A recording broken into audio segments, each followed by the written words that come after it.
I've got a doozy of a story for you today. What really propelled me into entrepreneurship was working for 6 months at the worst job I have ever had in my life. It was November of 2001. I had just had my second baby. The economy was tanking and I had just bought a new house with a big mortgage and I needed a job.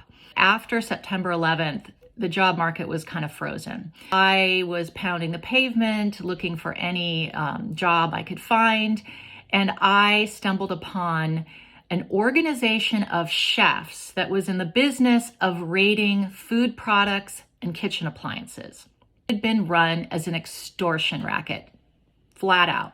What they would do is they would test these food and kitchen products, and that was all legit.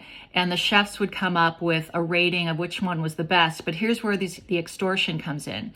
So the salespeople would call up the company that made the winning product, like Kellogg's. Congratulations, you've been deemed the best national brand of cornflakes.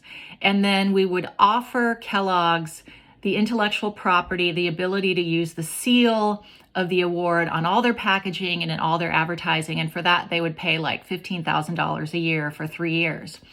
But what they would be told is if you decline this offer, we're going to offer it to your second place competitor. So if you're Kellogg's, 15 grand wasn't that much of your budget. So you say, fine, here's the 15 grand. But they all hated the organization. All the brands hated them. The organization had been sold and the new CEO was very smart and charming and impressive. And he offered me a job to work as one of these sales reps.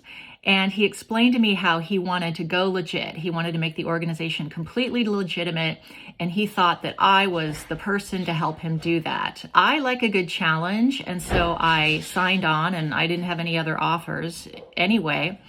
And what I quickly figured out was that although the new salespeople that he had hired were legit, the legacy salespeople who were still there were still running the same extortion racket that they always had, and they were petty criminals. I mean, they started stealing my files. They stole one of my colleagues' credit cards and took cabs all over the city and ate out at fancy restaurants all weekend. They stole my products for judging that came in. I had a whole case of gin swiped by one of them, and they wanted to take me down because they wanted to continue their extortion racket, and here I was brought in to make everything legitimate. So it was hell. There was sexual harassment going on. It was just one thing after another. And so that was really 6 months working in the worst job I ever had. I used to lie in bed at night and tell my husband, like, oh my God, I'd tell him all these crazy stories about what was going on there. And he would say, just quit. But we had a mortgage. We needed health insurance.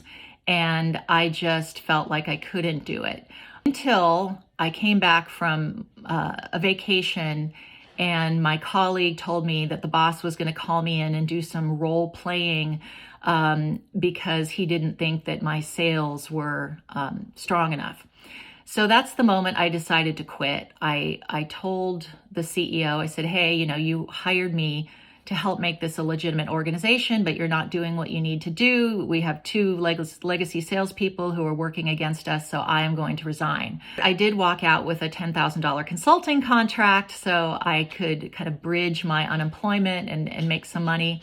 But I hung out my shingle after that. I emailed everyone I knew and said, I am open for business. I'll do whatever you want. Here are the things that I'm good at. And I ended up starting a great consulting career as a result of that, where I was coaxed into the tech industry, which I had previously not had much interest in.